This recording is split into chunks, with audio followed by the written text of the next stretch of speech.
Once you've had the opportunity to experiment with your camera, it's time to review the footage on a larger computer screen to better demonstrate the areas that need improvement. Start by plugging in your camera. Now, we've already covered how to install your camera software and drivers in an earlier episode, so you shouldn't need to do this.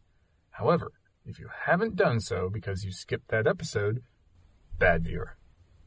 Go back to the Installing Camera Software episode in the Ready Set Install section of our video tutorials to get back up to speed, as we're going to continue assuming your software is installed.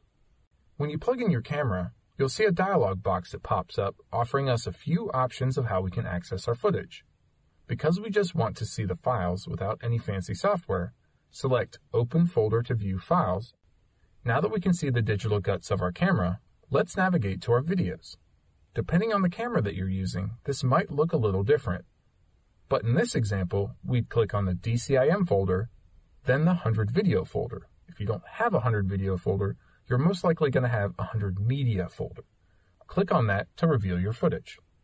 These are the videos that we want to transfer to our computer.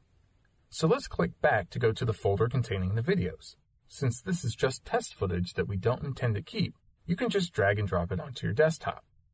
But since this only copies it to your desktop and still leaves copies of the videos on your camera, we prefer to right-click on the folder, select Cut, and then right-click on the desktop and select Paste.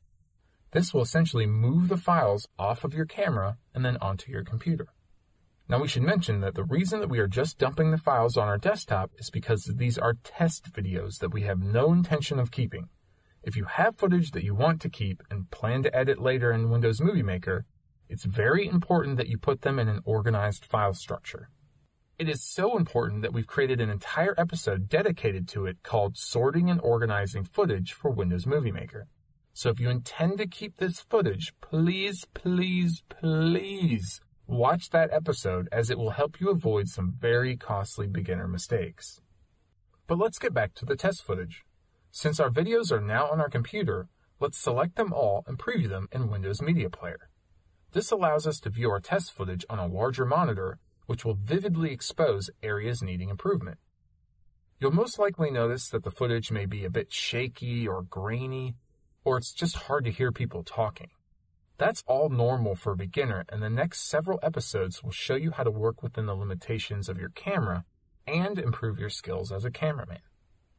However, before we go, let's properly eject our camera so that we don't accidentally damage it.